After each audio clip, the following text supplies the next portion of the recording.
Gauss Divergence theorem.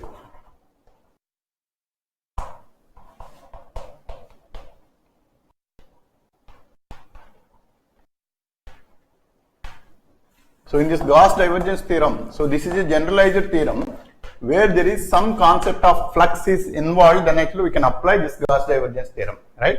What it says is, suppose if there is a closed surface, within that particular surface, there is some kind of flux that is coming out of it. So that is, suppose this is a closed surface, that means let us say it is a sphere. So on this sphere actually there is some kind of outward flow is there. Whatever may be the kind of flow it is, but it is an outward flow. So if this is the flow, then actually maybe a fluid flow, maybe an electric flux, or maybe a magnetic flux, or maybe gravitational flux.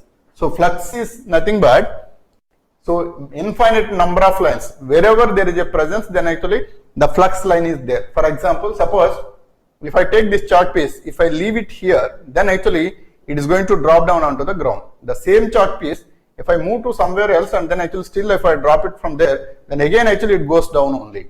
Now actually, where is the point of application of the force? It is there everywhere, right? So such kind of concept is called as a flux concept. So here in this, right, so though I have not drawn any line here, you can still imagine that there is a line that is present there. That means if you keep 1 coulomb charge here, then actually it is going to move out of that particular line. So exactly in the line actually it will try to travel. So this kind of concept where you cannot define a single point of application of the force. So if there are infinite number of lines of force that are acting on it, then we say that that is a flux. Now these flux lines are coming out of this closed surface. So if it is coming out of the closed surface, by common sense we can make out, so whatever the surface actually that is crossing, so all the flux lines that are crossing this particular surface has to come from this particular closed surface. Or if I take the other way, suppose if there is a closed surface like this, now there is some kind of flux actually that is coming in. So imagine that there is a fluid actually that is coming into this one. Now this fluid actually, whatever the surface that is crossed by this closed surface has to stay within this particular volume. That's exactly what we call as the Gauss Divergence theorem, right? So it is by common sense you can make out, suppose if there is, suppose just imagine a balloon. In that balloon actually we are keep on pushing air into the balloon. Then actually whatever the air we push to the balloon, so that has to cross the balloon mouth, right? So that is by common sense we can make out. That's exactly what we call as Gauss Divergence theorem. Now here what it says is the thought, so there is a concept of flux is imagined here. So as Gauss says, the total flux within a closed surface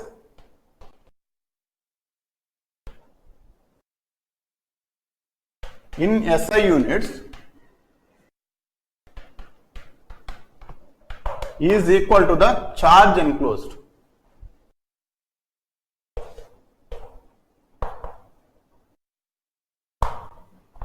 It is equal to charge enclosed. So if it is equal to the total charge enclosed, then what Gauss Divergence theorem says is the number of flux lines that is crossing the closed surface is equal to the charge enclosed by the closed surface. So that is Gauss theorem.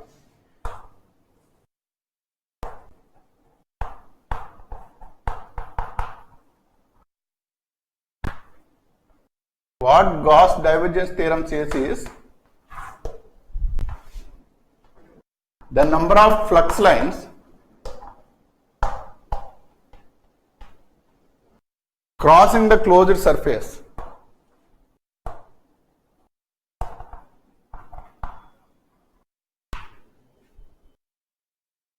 is equal to the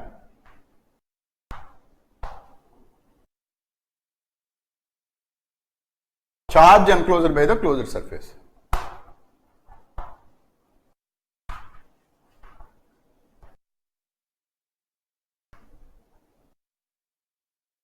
Charge enclosed by the closed surface, which essentially means that, so if you define something called flux density meaning, so here actually flux is actually the lines of force. Now flux density meaning there is nothing like volume here. So density has to be defined on the surface itself. Why? Because suppose if these are 4 different fingers that is crossing this particular surface, then let us say this surface area is of, let us say A is the area of this particular face, and then 4 lines are crossing. That means, So the number of lines are L and the area that is crossing is A. This L by A ratio is the density of flux lines.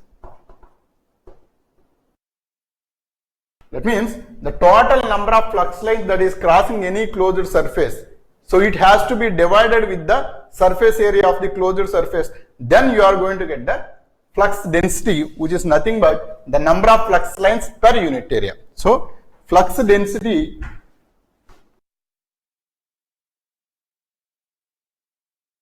is equal to the number of flux lines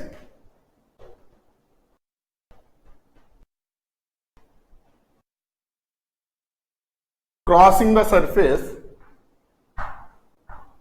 per unit area is called as the flux density.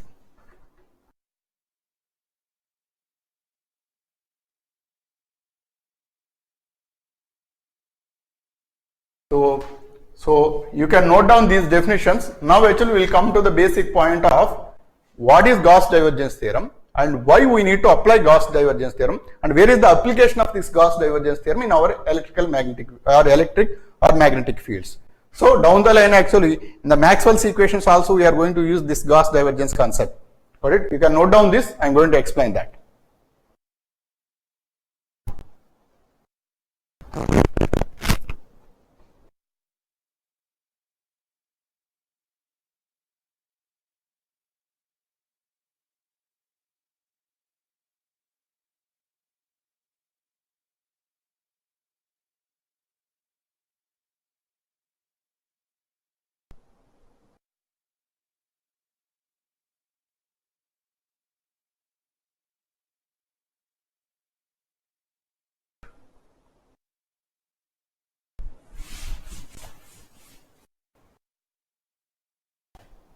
Right. So here actually the Gauss Divergence Theorem is essentially meant for calculating the electric field intensity only. But with the help of Coulomb's law, we were able to calculate the electric field intensity, right? But actually, why there is a need to define Gauss Divergence Theorem here? Now here, if you notice, with the help of Coulomb's law, we were able to find out the electric field intensity for a line charge and for a surface charge or for a point charge. So we have calculated the electric field intensity. But there, if you notice, we have used a lot of integrations and we have used the vectors to calculate the electric field intensity there, and which we felt that it is much more complicated to calculate. But Gauss Divergence Theorem will give you a simpler technique to calculate the same electric field intensity. So here the thing is, suppose if you take a point charge, so for that actually we found that for a point charge the electric field intensity is given as Q by 4 pi epsilon r square r cap. So this is the electric field intensity for a point charge, and for a line charge we calculated the electric field intensity as rho by 2 pi epsilon r cap. So this is the electric field intensity of a line charge, and for a surface charge actually we have calculated the electric field intensity as sigma by 2 epsilon. So this is the electric field intensity due to a surface charge, and this is in the direction of the normal to the surface. Now the same thing actually we will be able to calculate with the help of Gauss law. So that Gauss law what says is, suppose there is a charge of magnitude q, then imagine a closed surface which is enclosing this particular total charge. So if you imagine a closed surface like this, and this closed surface is enclosing this charge, so the charge enclosed is q.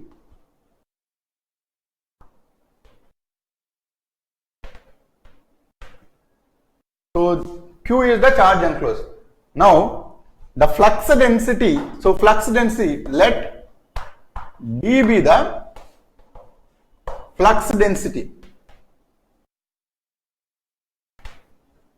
So this d is the flux density which is crossing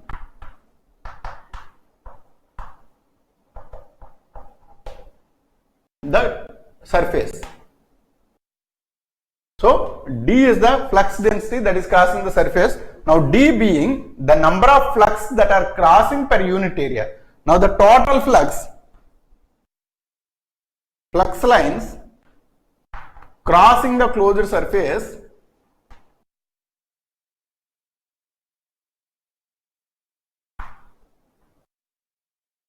So this is equal to total flux, right? So total flux if you call as psi, and this is equal to surface area multiplied by the flux density. So flux density is the flux crossing per unit area, and the total surface area is so into area of closed surface. So this is as simple as that. That means if you take the surface area of the sphere as 4 pi r square,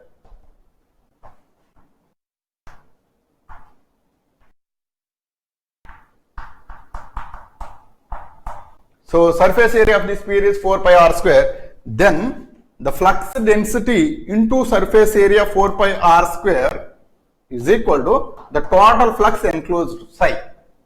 So this total flux actually is equal to the charge. So this is actually initially we have defined in SI units, the flux lines and the charge are one and the same. So if this is equal to Q is equal to D times of 4 pi r square, then it implies that D can be called as Q by 4 pi r square. So this is the value of D. So D is the flux density. So Q by 4 pi r square. Now if you replace, so this E is equal to, we have calculated as Q by 4 pi epsilon r square, then this E epsilon, if you bring it to this side, epsilon into E is equal to Q by 4 pi r square. Now which essentially means that D and epsilon E are one and the same. So D can be treated as epsilon into E. So D is a vector and epsilon is a vector. Now actually if D is the flux density, then epsilon into E is equal to D, and this D value is directly the charge enclosed divided by the surface area. So this is exactly what we call as the Gauss Divergence theorem. So this way you can easily calculate the electric field intensity for any random charge density, whether it may be a line charge density or it may be a surface charge density or it may be a point charge density. But here one caution you need to take care is, when you try to imagine the surface, you have to imagine the surface such a way that the flux lines has to coincide with the normal of the surface. That essentially means that suppose if this is the charge and then this is the flux lines which are coming radially in all the directions. Now here this particular piece of surface area, if you consider it, the normal to that piece of surface area is again exactly overlapping the flux lines. So that is how you need to imagine the surface area. So with much more generalized format, this can be even called as, so D into 4 pi epsilon r square. Now actually if you take a minor piece of surface area, then this is going to be D in dot ds. So now actually this ds is an elemental surface area, and with a dot product with the flux density, this should be equal to the total charge enclosed if you take the over the entire surface area. So this is Gauss Divergence theorem. Now why we have to keep this dot as is, so you can note down this. I am going to explain why we have to keep this dot here. Is this understood, or do you have any questions on this understanding?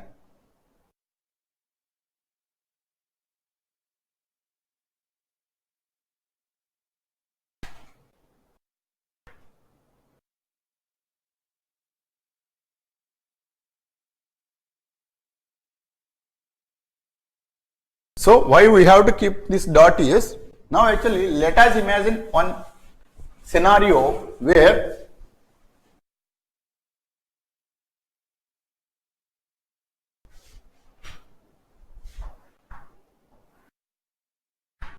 let us say this is a pipe. In this pipe the water is flowing in this direction.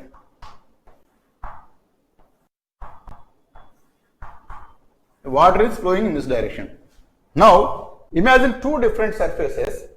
So one surface is like this, which is exactly perpendicular to the flow, and another surface is like this, which is slant. Now this surface area is more and this surface area is less, but the orientation of this surface area is exactly perpendicular to the lines of force, but this surface area orientation is a little bit slant. Now here the normal to this surface area is this one, normal. Now the horizontal direction is the flow of direction, so this is the flow direction. It is making an angle of theta. Now here, if I ask one question, the quantity of the fluid that is crossing this perpendicular surface, does it exactly equal to the same quantity as that of it is crossing this surface, or it is more or less?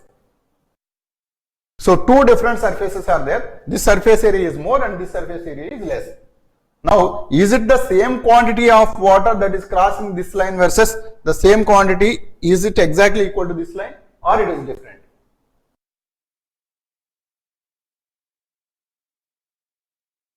Is it same or different?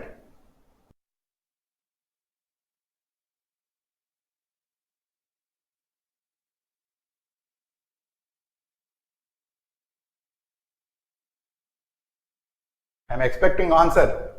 Anyway, so it is exactly the same quantity of water that is crossing this particular surface area and this surface. But this surface area is less and this surface is more. But the orientation is different. That means, even though if it is having a bigger surface area, the essential component of the surface area that is going to be used is only the perpendicular component of it. Now, if it is the perpendicular component, the normal of this perpendicular component is exactly overlaps the lines of force. That means, if you tilt this surface exactly perpendicular so that this normal is overlapping on the lines of force, then actually that is the exact area that is going to be used while crossing this particular fluid. Now, this is as if like, suppose this is the n cap direction. Now, this area S n cap, if you associate the surface area with its normal as a vector, if you treat it, then the horizontal component of it is nothing but, let us say this fluid is traveling with a velocity of v, the dot product of these two will give the exactly the horizontal component, as if like this is S cos theta. So S cos theta is the actual area that is going to be used S1. So why? Because this angle is theta. Now the cos theta is the horizontal component of the normal is nothing but the area is tilted in the vertical direction. So if you wanted to identify the actual component of the area that is getting used in the flow is only the S cos theta factor. So that's exactly, if there is a flow, then you need to make a dot product. Suppose actually S dot n cap into V vector is nothing but S into V into cos theta, or S cos theta into V. So now actually you have projected the S value in the direction of V by taking this cos theta as a factor. So this is the meaning of dot product. Now here, so this S cos theta into V, as it is coming here, exactly in the Gauss Divergence theorem also, if there is a surface area like this, now here the normal to this surface area is this one, and this is the normal. Now let us say the flux direction is in this direction. This is flux and this is normal to this surface area, and this is the actual flux direction. Now here actually the way we have projected this surface into the direction of the flow, now here this surface area needs to be projected in the direction of the flux so that you can get the exact surface area that is going to be used in crossing that flux, right? So that's why this flux and this one, you need to make a dot product of it. Hence, we are using as the vector D dot ds as the dot product, so that you can understand that this is the component of the field that is getting used only in the direction of the flow or the flux lines direction. So D dot ds value, and this should be equal to the total charge enclosed by that closed surface. This is going to be Q. Got it? So for the entire surface you can integrate it. So as it is an area, you have to keep a double integral over the surface area S, and this should be equal to Q. And from this actually you can even get the Maxwell's first equation. So what it says is del dot D is equal to rho. So this is the Maxwell's first equation. Now from this actually Gauss Divergence theorem, I will bring the equation. See this. So double integral over the surfaces D dot ds is equal to Q. And this Q, let us say, suppose this is a volume charge distribution, and then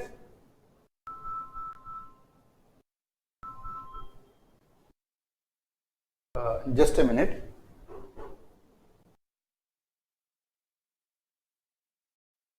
Okay, sorry.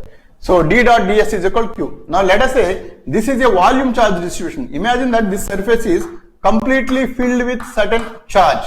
So this is actually distributed over the volume charge distribution. This volume charge distribution is nothing but it was distributed rho coulombs per meter cube.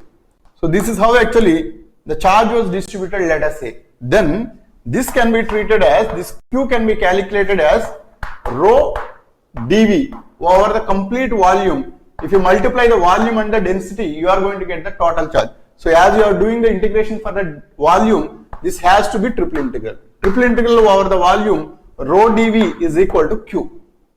Now here, as per Gauss Divergence Theorem from mathematics, you can say that Gauss Divergence Theorem applied on any vector field, that is del. So I'll just erase it.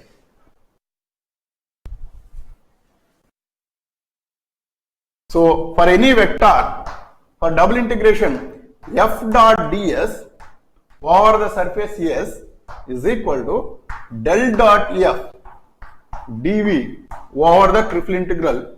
So this triple integral is nothing but the volume enclosed by this closed surface. Obviously, if there is a closed surface, it will enclose certain volume. That volume integral should be equal to f dot ds times of the surface integral. So, which essentially means that whatever the flow that is crossing this particular surface is exactly equal to the accumulation within this particular closed volume. So that closed volume accumulation is this divergence. This is also termed as divergence. So divergence and dV, so together will give exactly the same quantity as that of the surface integral f dot ds. This is Gauss Divergence Theorem.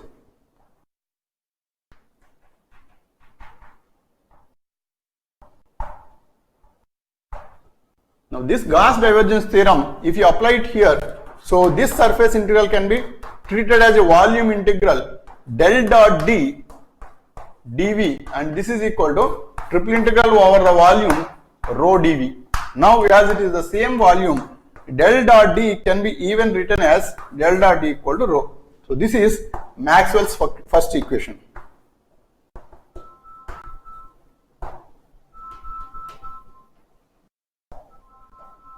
Got it? Okay, you can note down this.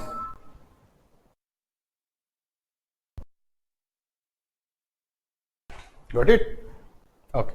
Now actually the application of this Gauss law in the calculation of electric field is, now the same thing whatever we have calculated with the help of Coulomb's law, now we will be calculating with the help of Gauss law. See this. Let us say this is a line charge. On this line charge, the charge distribution is, let us say, rho coulombs per meter is the line charge distribution on it. Now imagine a closed surface. That closed surface is like this. And this closed surface is having a length of L and the radius of R. Now we wanted to find out the electric field intensity at this particular point. So let us say this is at a radius of R. Now, there actually we wanted to find out the electric field intensity. Now, without even knowing anything like Coulomb's law, we will be able to calculate the electric field intensity only with the help of Gauss law. Just try to imagine this closed surface is there. Now, we know that the electric field lines are going perpendicular to this surface. That is known information. Now, the electric field lines, as it is crossing this perpendicularly, then what Gauss law says is, the flux density dot product with the surface area is equal to total charge enclosed. So this is Gauss law. First we will calculate what is the charge enclosed by this closed surface. Now the charge distribution is, the length is L, and for 1 meter of length the rho is the charge enclosed by that surface. That means rho into L is the total charge enclosed. So total charge enclosed is rho times of L. Now this is rho times of L. On the left side, D dot S.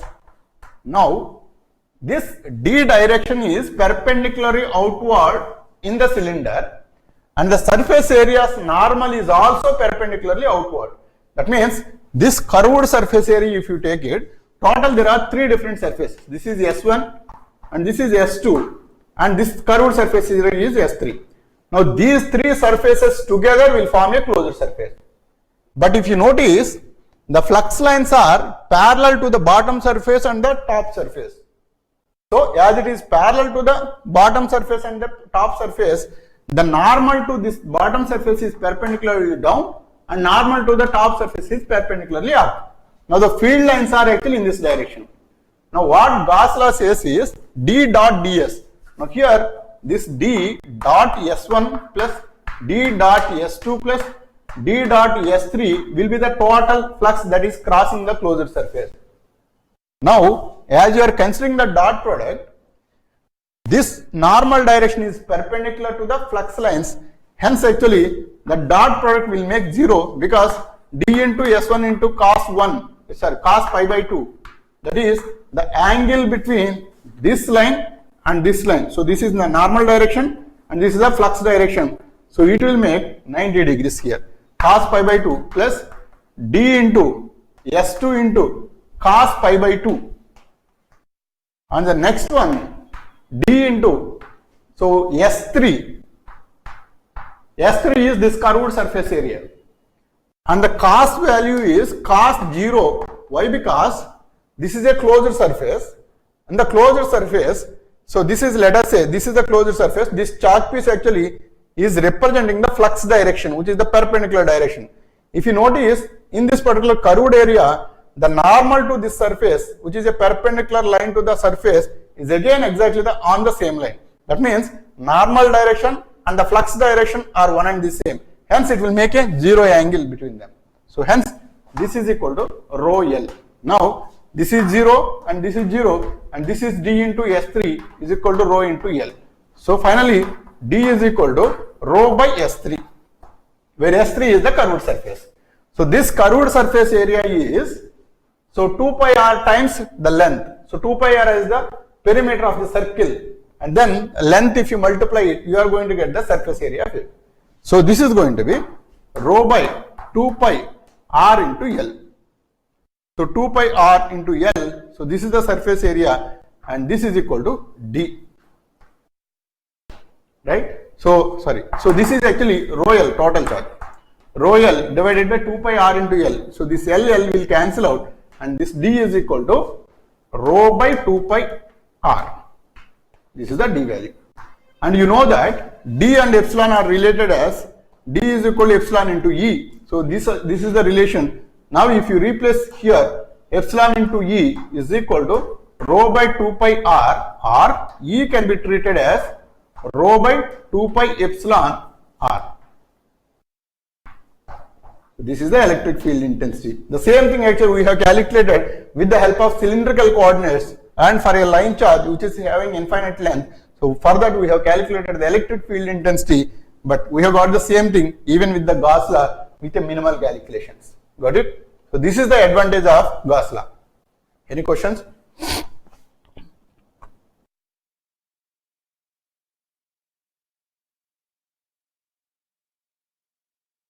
Any questions on this?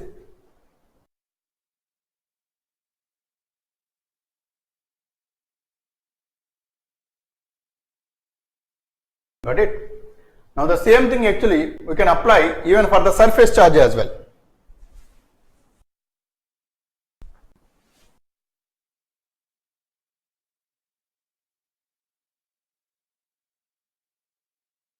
So for a surface charge, let us say this is a surface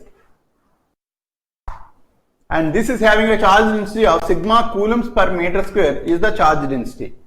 Now imagine a surface area covering a length of L and a breadth of B, and then this is the surface area, closed surface area you are imagining.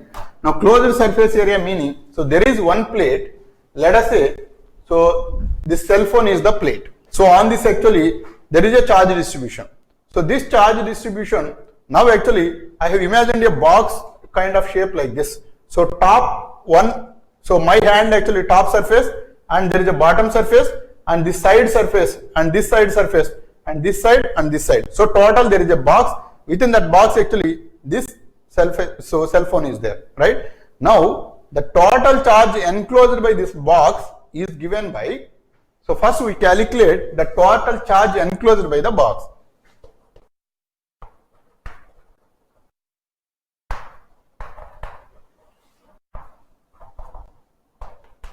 imaginary box. So that is this box, right? So I'll just draw the shape of the box.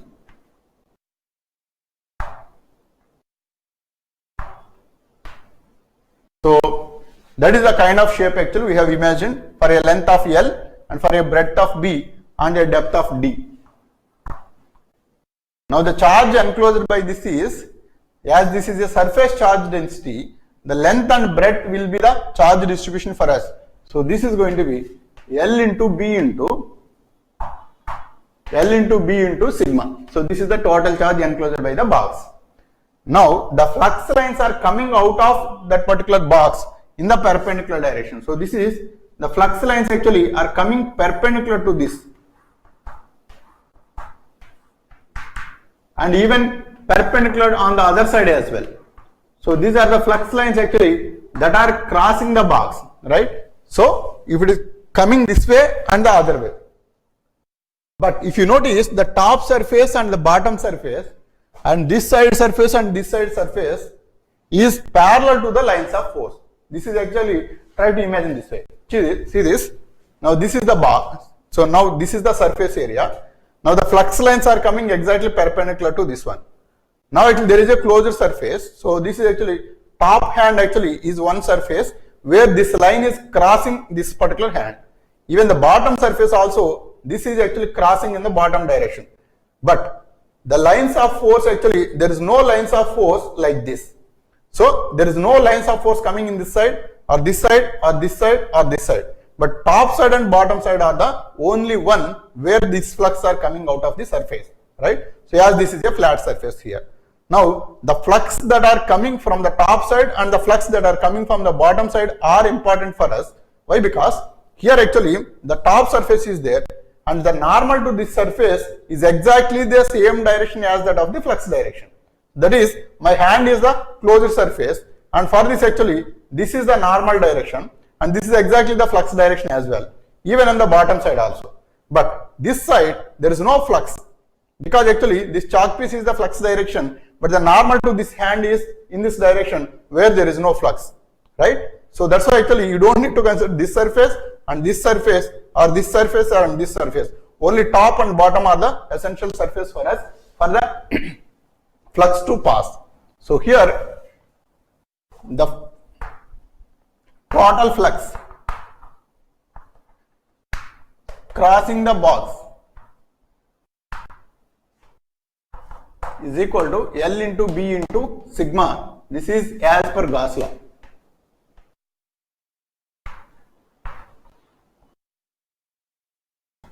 So top surface is L into B into the flux D plus and the other surface, so that is actually again L into B into the flux D plus now B into D into 0, because the flux crossing this L, B breadth and depth is 0 because the flux lines are top and bottom only, side surfaces nothing is there. So B into D, and then the other side also B into D, again it is 0, and then L into D is 0 and L into D is again 0. So this is equal to sigma L into B. So in total 2 times of L into B into D is equal to sigma times of LB. So this LB will cancel out. D is equal to sigma by 2. So as D is equal to epsilon into E is equal to sigma by 2, it implies E can be written as sigma by 2 epsilon. This is what we have calculated with the help of an approximated line charge for an infinite surface charge, and we have calculated the electric field intensity which was coming out to be sigma by 2 epsilon. So that's exactly what we have done even with the help of Gauss law. So with the help of Gauss law you will be able to calculate the electric field intensity, but be cautious in imagining the surface. So why we have imagined a box kind of surface is, the surface should be either exactly parallel to the lines of force or it has to be perpendicular to the lines of force. So the surface, if it is perpendicular to the lines of force, then the normal direction exactly overlaps with the flux lines. Hence you can straight away consider cos 0 there. But if the flux lines and the surface are parallel to each other, then actually the lines of force actually are perpendicular to each other. Lines of force and the surface are perpendicular, then no issue. But if the lines of force and the surface direction are one and the same, so this is the lines of force and this is the surface, but the normal to this surface is exactly perpendicular to this one. Hence, as this is a perpendicular direction, the cos 90 value is coming out to be 0.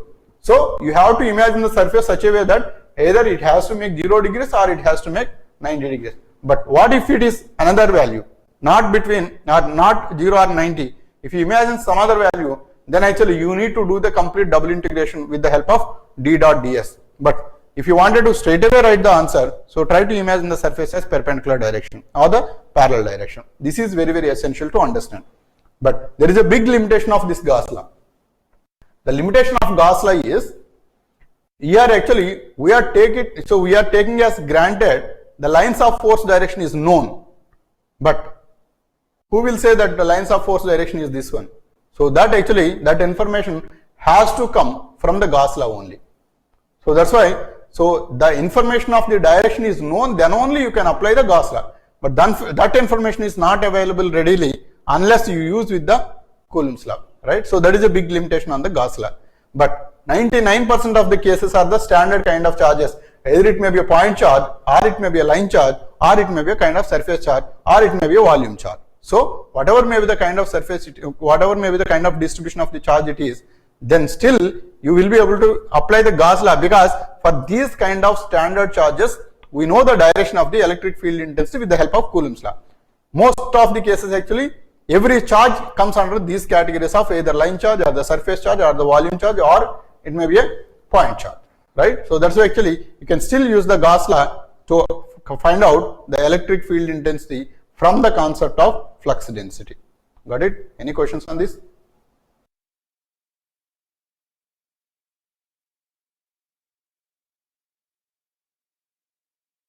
Any questions? So this is about Gauss law. So with this I would like to stop the class for today. In the next class I will take it on Monday. In the next class actually I will take up the electric potential calculus, because actually this is a logical point to stop. So we are done with the Gauss law. So with this actually we will be able to calculate any kind of electric field intensity, right? Okay. So in the next class I will take up electric potential calculation. Yeah. So that is one important concept. Also actually I just wanted to expand a little more on this divergence. Suppose actually, so there is one more law, del dot B is equal to 0, and this is again one more Maxwell's law. As the discussion is coming here itself actually I will conclude that why del dot B is equal to 0. Now B is nothing but the magnetic flux density. So let us say this is north pole and this is south pole, and then the flux lines are coming from this direction and then actually going into the south. So the flux lines are coming out of the north pole and going into the south pole. So like this actually the flux lines are crossing. Now try to imagine a closed surface of your own interest. Now suppose actually this is a one closed surface I have imagined.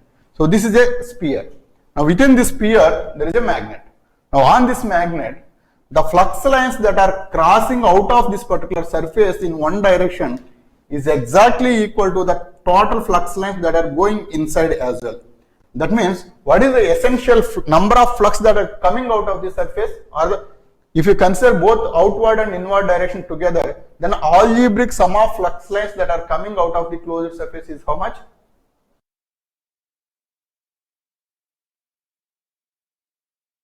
Right? Anybody? So this will be 0. Why? Because whatever may be the number of flux lines that are coming out of this closed surface, the same thing has to go inside. So that essentially means that there is no increase of the flux or there is no decrease of the flux. Hence, the flux that are crossing is 0. That's exactly what this del dot B is equal to 0. Now the concept of del dot B is, so here actually this is divergence.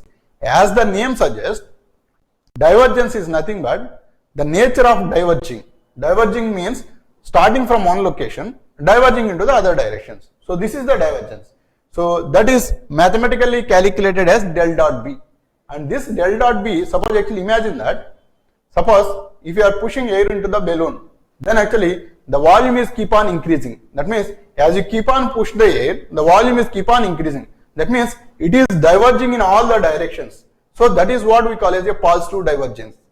Suppose if the air is coming out of the balloon, the volume is shrinking and the air is coming out of the surface. Now here, that is what we call as the negative divergence. That means compression. So there is a compression. Compression opposite is divergence. So for a normal fluid like water, there is no compression and there is no expansion. So because you cannot compress the water further or you cannot expand the water further. Hence we call that as no divergence. Hence that is zero divergence or incompressible fluid. That is the terminology we are going to use it there. So incompressible meaning, so there is no divergence. Positive divergence meaning the body is expanding. Negative divergence is meaning body is compressing. So here in case of magnetic flux, the flux that are coming out is exactly equal to the flux that is going in. Hence there is nothing like that is coming out of the surface. That's why del dot B is equal to 0. But in case of electric field, it's not this way. It is one way. That is, if you take one charge here and then try to imagine the closed surface, the flux can come out. It may not go back. So there is no rule that actually the flux lines actually has to go into the surface. So that's why actually in our electric fields case, so the divergence value will be present obviously. But in magnetic fields, there won't be any divergence. Hence del dot B is equal to 0 and del dot D value is coming out to be rho, because in case of electric field, so the flux lines can come out, but it's not going in again. Suppose if the total flux that are coming out is going into the inside, then here also divergence will be 0. But here it's not that case. So this is the concept of divergence that you need to understand. So this forms the basic Maxwell's equations. Got it? Yeah. So that's all for today. In the next class, actually Monday, I will take up the potential calculation.